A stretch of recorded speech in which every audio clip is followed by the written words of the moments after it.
What's going on, everybody? We got Big Stu over there on the mic.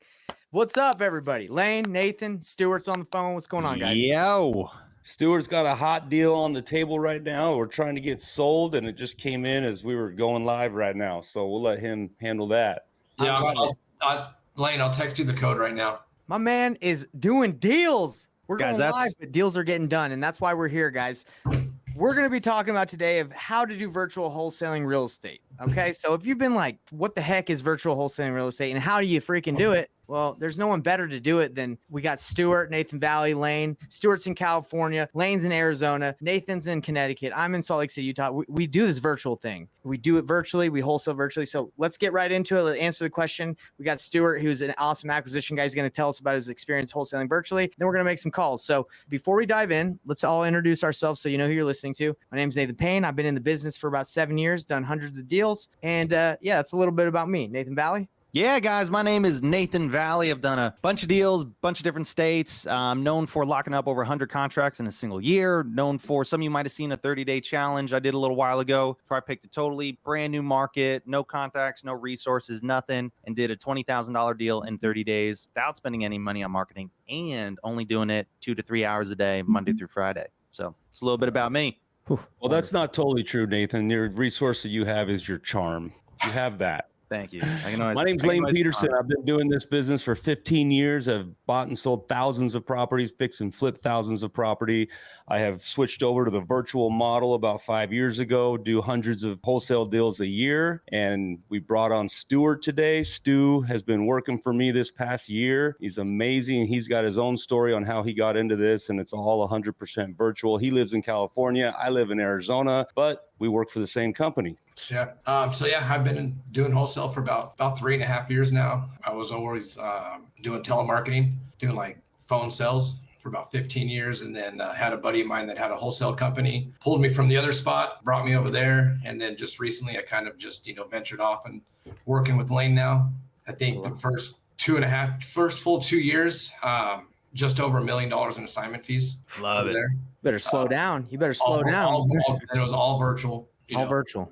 Yeah, all virtual. All right. Well, everybody, now you kind of know who we are. And if you believe that this is worth your time to listen to, I would say yes, because we're going to not only go a little bit more in depth on what virtual wholesaling is, but we're going to make some calls virtually, right?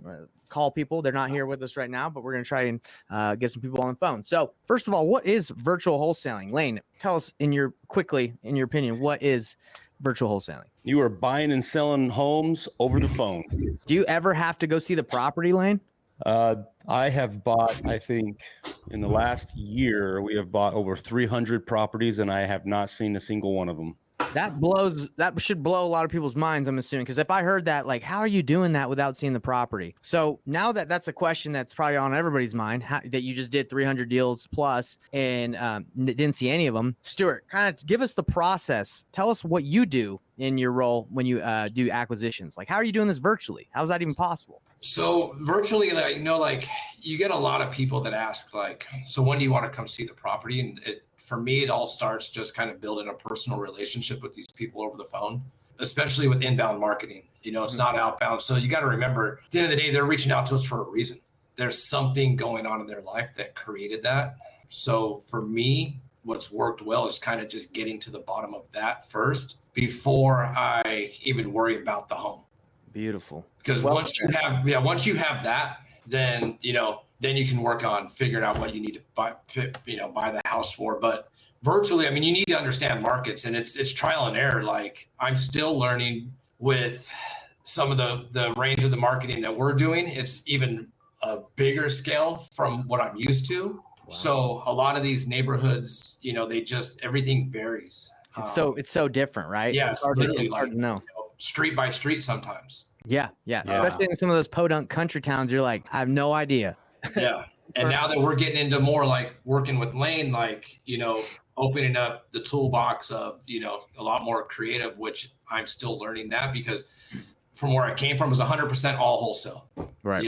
Very little creative. And if anything, it was the owner taking him down to add something to his portfolio, but we didn't really focus on anything. I love it. So let's kind of break it down step by step for people. So how do you virtual wholesale real estate? So you guys start with your leads, the lead flow, and right now you guys are focusing on inbound, right? So you're getting those. Yep. They come to you, and you're what's called the acquisitions manager. So you get the leads, you get on the phone, and you're saying that instead of diving into the property, you dive into what's the issue. Like, how can you solve the problem that's making them want to sell? Yep. So that's a good roadmap for everybody. If I had I was gonna say if I had a whiteboard, I'd write that down, but I actually do. Right, it's right here.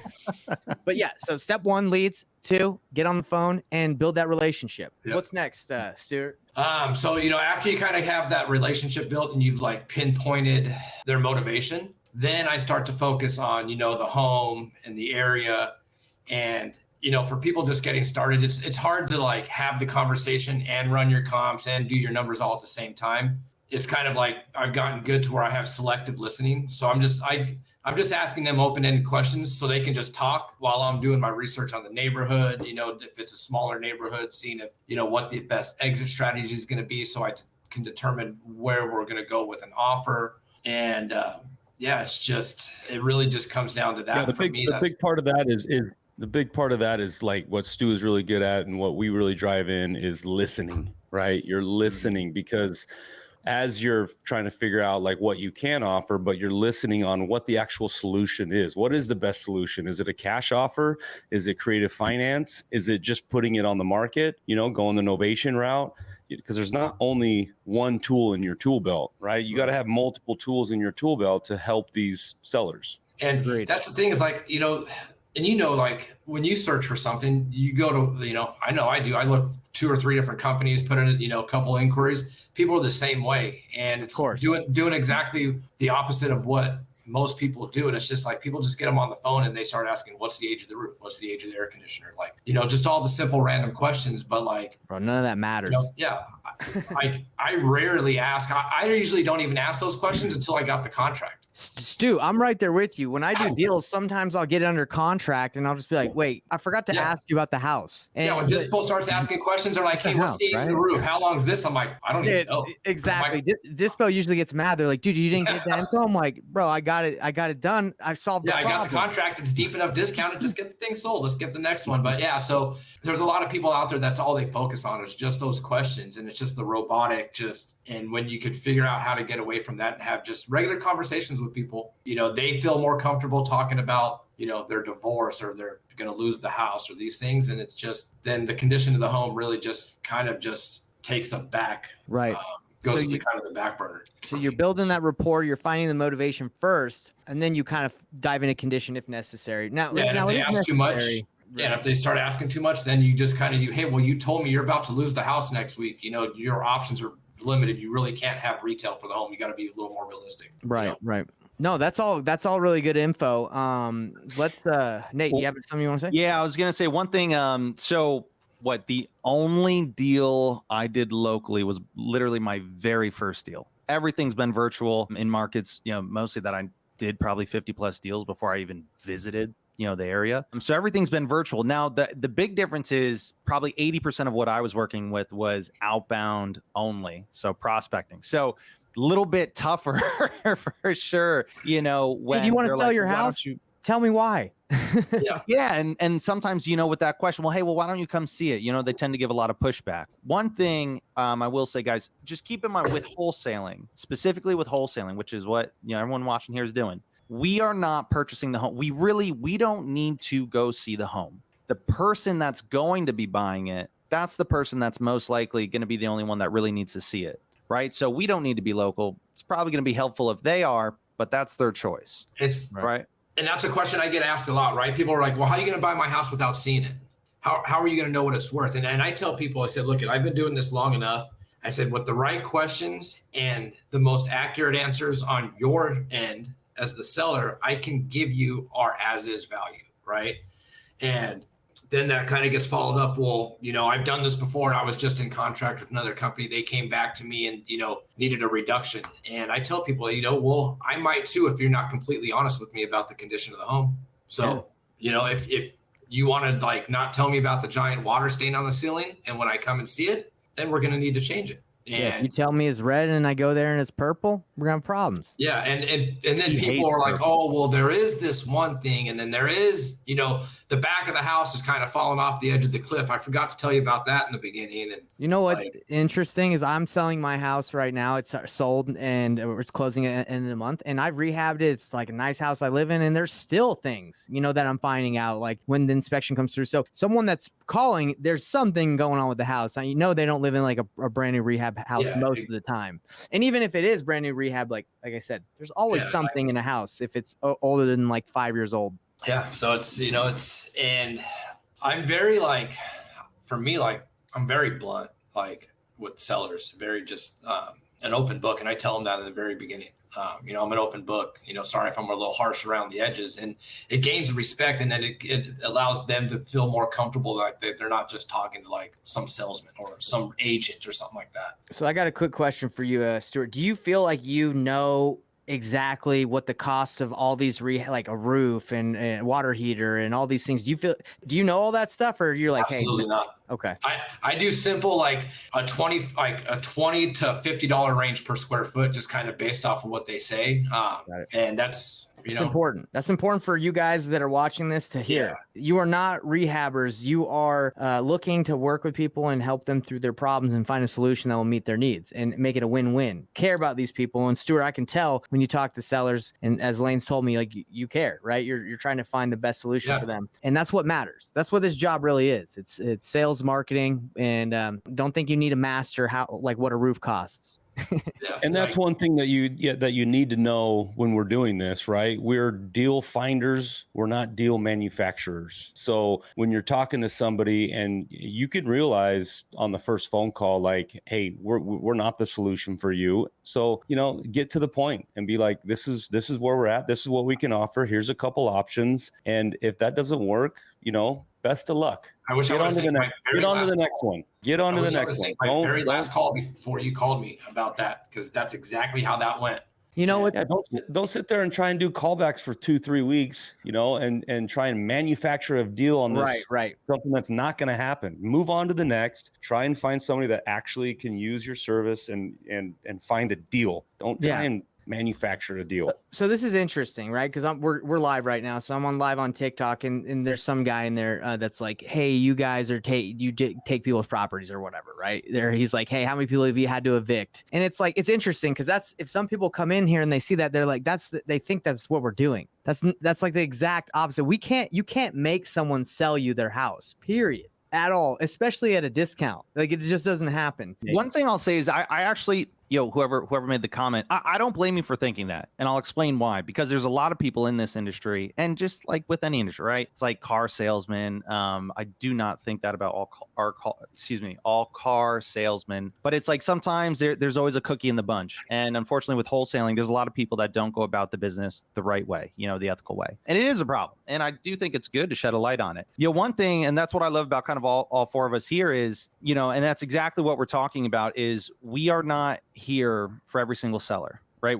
We are not everybody's solution. We serve a very niche customer. And the thing is we look for, hey, where are the people that have problems that only we can solve? Not, who can we, steal a house from under? No, it's where are the problems that we can solve that nobody else can. And that's really who we serve. And I know, and exactly what you were saying, Lane, and whoever's watching, I hope you pick up on that's literally built into how we handle the sales process, is to where we're asking questions to find out, is this somebody that we can serve? Because if not, no problem, hey, we'll point you in the right direction. 80% plus, way more than 80% of the people that I chat with, I'm typically saying, hey, sounds like you should list it with an agent, and that would be your best bet. And that's what they typically end up doing. But there's a small niche of people to where, it's a very, very unique scenario, very unique problem to where an agent can't help them, a friend can't help them, they can't listen to themselves, right? And it's problems to where only we can solve.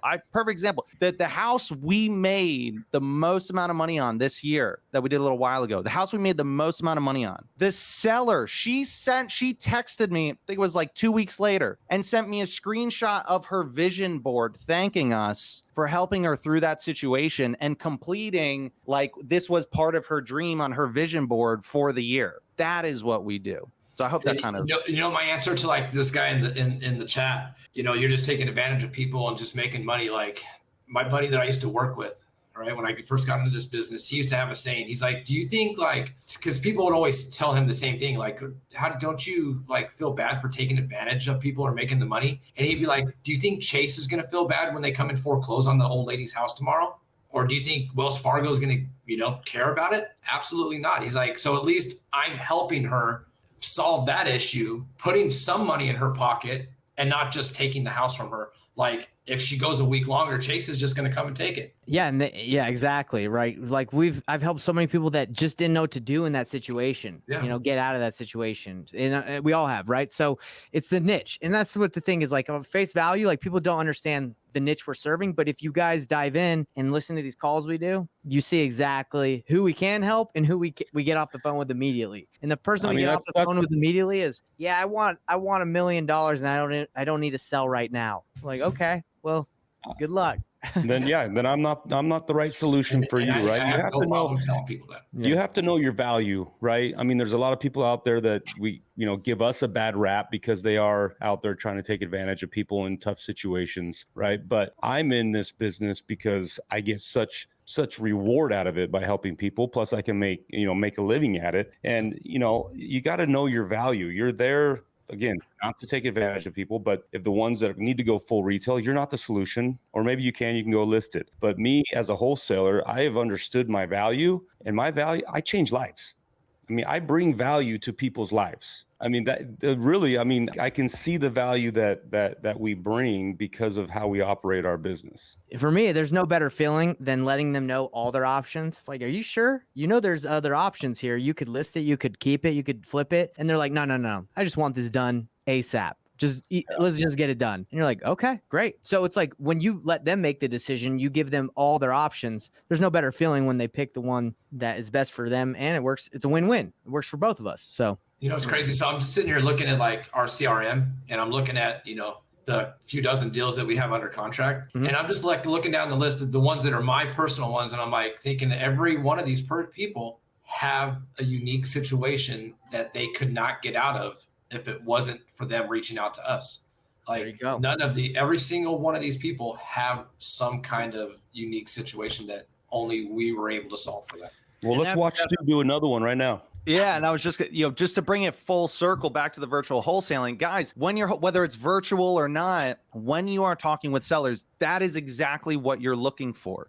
If you've wondered, whenever you hear us or whoever talk about deals that we've done, deals that we've wholesaled, and when we tell the story behind it, it always sounds like, oh man, that's like such a specific situation. Of course that person needs your help. Exactly. Yeah. And so when you are reaching out to sellers, when you're talking with them, having a conversation, guys, I know if you've been watching this, my number one rule when it comes to sales, just one rule: genuinely care more about that person's outcome than they do. That's it. And I got that from Alex Ramosi. Thank you very much. But if you just keep that one thing in mind, and then you're looking for people that, hey, does this person have a unique problem that I can solve? If not, point them in a better direction if you know of one. So what time is it now, boys? Because you're solving their problem doing that. You're still giving them the value that they reached out to you for when you do that, because, hey, I can't solve it, but go over here and you could probably solve it that way. Now, do they listen? Maybe, maybe not.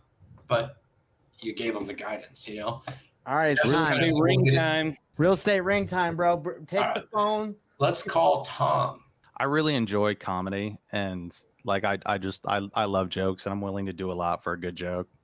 And part of me is like, it'd be so funny to stage a call right now and just be like, hey, yeah, just put your signature right here. It'll be fun. Too funny. We don't take advantage of anybody. Hey, your house. I apologize if you guys can't. I don't have like fancy studio. I'm working from the home. Put it on speaker. It is. Put it on speaker. Put it up to your mic. So if you're just tuning in, he's virtually wholesaling right now. This is it.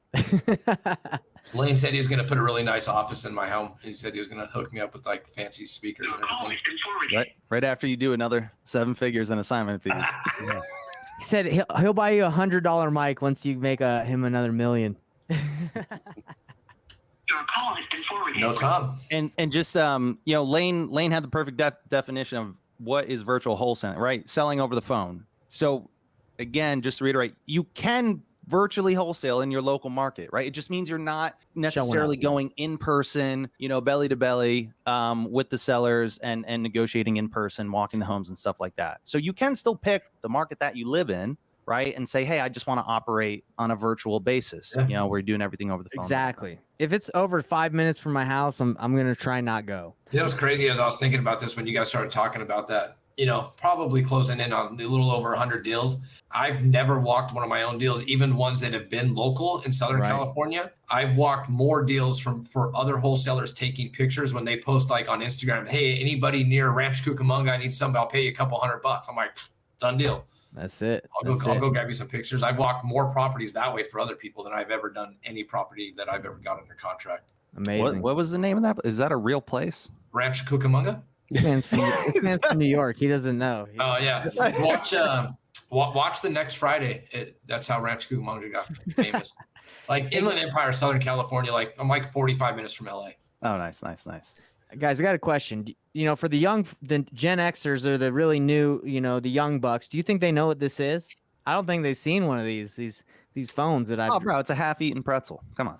You guys want to know something funny? So my wife's a teacher, right? Uh-huh. And if you ask kids, like say, when we were a kid, if somebody said, "Hey, how do you answer the phone?" You go like this, right? Yeah. Kids nowadays, you ask them, "How do you answer the phone?" They go like this.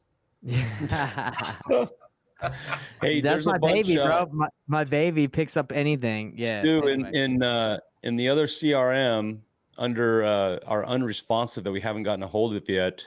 All right. Start from the top right there. Is Francis on the top for you? It's been running slow for me since I texted you this morning about it. I'll draw another phone while they're doing that. Hey, actually, hold on. We just had a call in from ours. Let me call this lady back. There you go. Oh, hold on. No, don't call her back. I need to call her back. That was our call from last week. Vicky, remember that was facing foreclosure? Yeah. What's the deal? What's the deal? I have not been able to get a hold of her. And then she just called back right now. Bro, are you going to call her? Let's call her. That is very interesting. I was about to ask you what happened with that because she was remember she was meeting with another wholesaler like the next day. Yeah, she ghosted. Well, she's not ghosted. She was talking to other people, obviously, right? She said that. She's about to say, Lane, help me out at my house. I need to sell it tomorrow. With how much time's go? Yeah, because today's Thursday. It's okay though, because how much you want to bet the other person canceled their contract after 3 days? Absolutely. That'll get me fired up. About to find out, boy. Hello. Vicky, hi, it's Lane. I saw that I missed your call a few minutes ago. Oh, I was calling back. I didn't know who. I thought I recognized the number, but wasn't sure. Yeah, no, I've been trying to get a hold of you. We spoke last week about your home and the potential. With Home Investors, right? I am not with Homevestors, but I know who Homevestors is. Did you end up meeting with them? Yeah, I've already signed the paperwork, and it's a done deal. We're just waiting for closing. Okay, well, that is awesome. I'm glad you were able to get it done, and hopefully everything goes through. And if anything happens, make sure and call me. I will call you next. I thought you were with the same company. It's been so confusing. I've never done anything like this. Well, good. I'm glad that we were. We spoke, and then I think they were coming out the next day to actually walk the property with you and take a look at it. I thought I have it. I don't know. I wrote it down that you were on Best, and I thought it was the same. Anyways, no, that's fine. Hey, Vicky, let me. Can I ask you something? Sure. How much did they end up giving you for it? $225. Okay. And how fast of a close are they doing? Actually, I got an email. They want my routing number, and I've got to go to the bank to get it. I lost all my stuff with my other phone. Yeah. So I knew you had to have a quick close because of the foreclosure that was coming up. Right. That's on the 28th. So I have I think there's, it's not very, with the weekend, it's like 3 days difference. Yeah. But it looks like it's closed. I got an email for verification and for the routing numbers and all that, but that could just be the steps. I don't know. Good. But I can't do it until they send that through. But if I have any weird Well, I don't have a clue. It'd be okay if I called you. Yes, yeah, please do. But hey, hopefully everything goes through and everything is smooth and it happens all before that foreclosure date. And no, I wish you the best of luck. And if anything happens, please call me. Okay, Lane. Thank you so much, and you have a wonderful rest of your week. Even though hopefully tomorrow will go by even faster. Yeah, thanks, Vicky. Appreciate it. Okay, hon. Bye. Bye.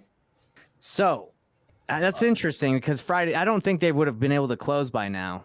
Well, you remember this lady, she was facing foreclosure and it was coming up on August 28th. So something had to happen quick. She either had to get a postponement to that foreclosure or get a contract and close it before August 28th. I just don't know if they can. Well, obviously you can close the deal as quick as possible, but she met with them Friday and it's Thursday today. So they would have had to close, get her to the title company to sign. I just don't know if it's done yet. Maybe they're just in the process of getting her info, but if it closed that fast, that's crazy. Yeah, no, I'm sure they can. I mean, as long as, because there's no she HOA. did also, I think last time we spoke with her, you had told her, hey, get on the phone and have them come sooner than Monday. So maybe they did come sooner and then they were able to kind of. Thought it was you, dude. So they probably were like, yeah, we're with that guy. Let's get it done.